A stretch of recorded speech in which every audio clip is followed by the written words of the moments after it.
it's kind of surreal for me to be here, to be honest with you. Because right when I got saved, the Lord took me out of one life and brought me into another, right?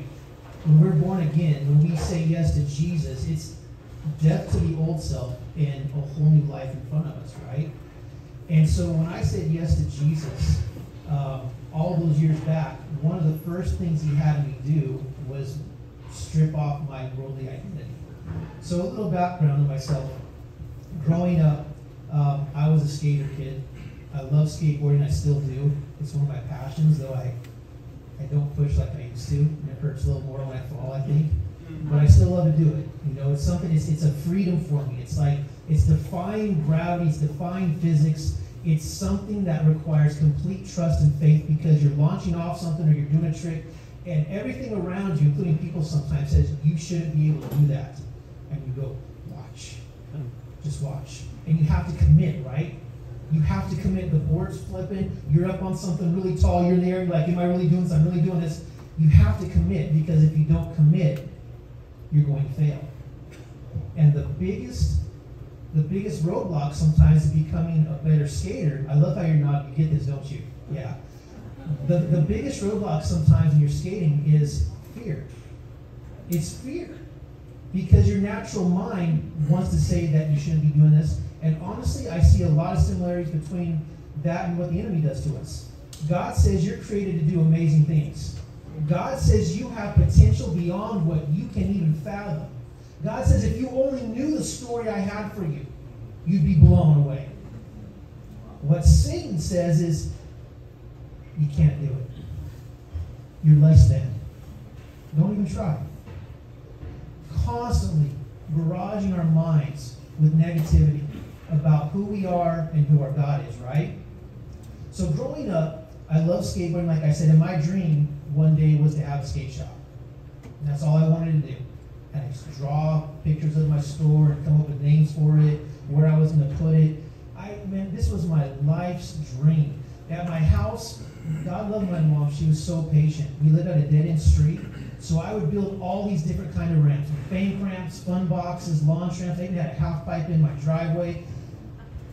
It was a challenge to park, but she let me. She let me get my hands dirty, learn woodworking skills, and build these ramps so kids would constantly flood to our house.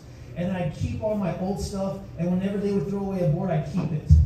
And I started collecting a supply of old skate parts. So when kids would come over to come skate, I found myself working on their board or trying to upgrade their board, help them out. I wasn't a businessman at the time. I wasn't charging them. I was just trying to give them something better. And if I could make a few bucks to get a new board, I might do that. But my satisfaction came from people coming and getting something better and growing in their giftings and talents. I think that was the first snapshot I got into what God had for me down the road. My passion to this day is seeing people reach their full potential in Jesus Christ and launch into that calling. I love it when they discover that. When they discover who Jesus Christ is, that he is the answer and the power source, the missing piece that they need, and then discovering all the giftings that he's placed within them so they can go do those amazing things that they never dreamed of. I love that. I get excited about it, and it's what fuels me in what I do. So as I got older, I made the mistake of, like so many other people, I wanted to be a man, but I didn't know what a man was. I was raised in a church, but for religious sakes. You know what I mean? My mom was the choir director. She was an organist. I had to go to church every Sunday. So I went to church. I went to a private school, so I heard the Bible. But I wasn't aware of my need for a Savior. Because to me, I thought I was doing all the right things that you do as a Christian. So I'm good, right?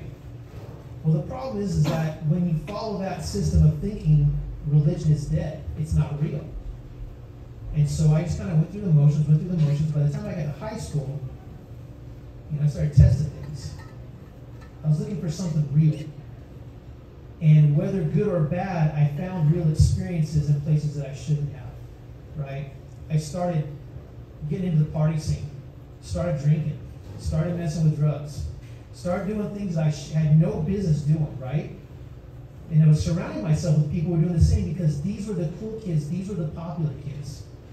These were the jocks and the athletes and the upper echelons of the cliques in school that everybody looked up to. And I was a young guy. I was like freshman at this time. And these seniors and stuff were like inviting me into their circles. And I felt really good. I felt like I was getting my identity. I felt like I was finally becoming a man. I felt like I was, through my exploits, I was earning a reputation. And that all changed when I was a sophomore because I found myself in a situation that I shouldn't have been in. And what happened is I was coming home from school one day, and I told my mom that I'd be home right after school, and I saw a couple of my friends on the corner at the gas station. They said, "Hey, Corey, come here, man. We're gonna go party up tonight. We're gonna get some beer, and we're gonna go head back to so-and-so's house." And that was my first major encounter with a life-altering choice. Sometimes we think that those moments happen with all this fanfare. When Satan wants to trip you up, it often comes in a subtle moment. And for me, that subtle moment was two of my boys sitting on the corner inviting me out for the night. That was one way. The other way was home. I was three or four blocks away from my house. And I chose to go this way with them, not giving any thought to the repercussions of that choice or what might happen. So I go with them. I call my mom. I say I'm going to spend the night at another friend's house, so that's covered. That way I can stay out all night and just do whatever. So we go back, and before you know it, there's a full-blown party. And there's tons of people coming in and out. There's a lot of alcohol involved. And I found myself at 12 o'clock in midnight, just almost 1 o'clock in the morning, leaving with someone who had been drinking all night. That was the second choice. Now here's where I really should have woken up. Because see, if we rewind 1 month ago, God was desperately trying to reach through to me. See, I don't know if you know that, but God says that He knew you before you were knit together in your mother's womb. Jesus is the author and finisher of your faith. In fact, in the passage of Hebrews that is your theme, it says that Jesus is the pioneer and the perfecter of our faith. Right? He knows even before you say yes to Him what it's going to take to get you to where you need to be. That blows my mind. And so even though I was living in the world and living a life of sin, God was still reaching out to me. And this is what He did. A month before that party, He gave me a dream. And it was one of those dreams that you never forget. I'm 47 years old now. I was about 16 when I had this dream. And I remember it like that. And in my dream, I'm driving to the coast.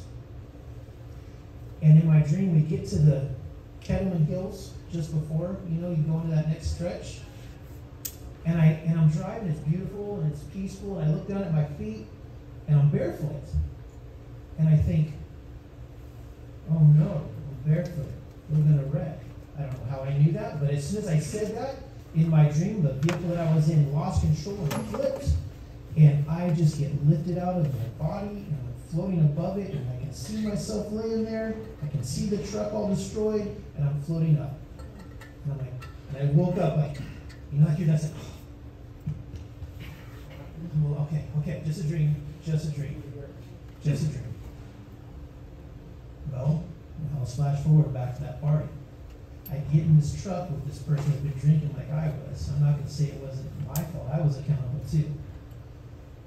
So we got in and we decided for some reason that 1 o'clock in the morning seemed like a perfectly good idea and time to go to the coast.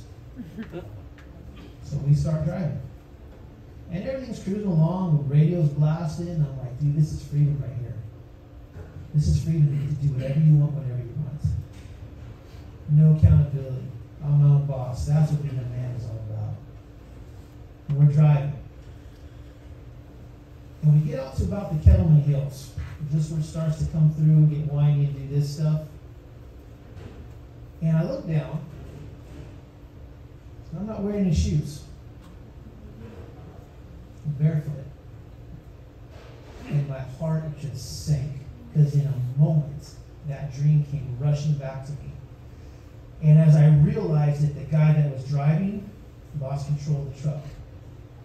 And we were doing about 75 in a lifted truck. And he overcorrected, pulled it back, and we just went straight for this big dirt embankment. And as we hit it, I remember in a moment my life just flashing before my eyes. And when you are up against death, everything falls away in an instant. It's gone. Because in that moment you realize, if I were to die right now, what would happen to me? It's terrifying. Absolutely terrifying. And in that moment, I remembered my dream. I thought I was going to die, and the only thing I could think of saying was screaming, "Help me, Jesus. Save me." That's what I said. I was surprised that came out of me. I really was. But in my heart, I knew that was the answer. So I said that out. I cried out to the Lord. And there was a brilliant white flash of light. It's the last thing I remember. Because when I finally came to, I was laying on my back, looking up, and it's just this beautiful sky, stars from end to end. And there's this breeze blowing, and there's grass just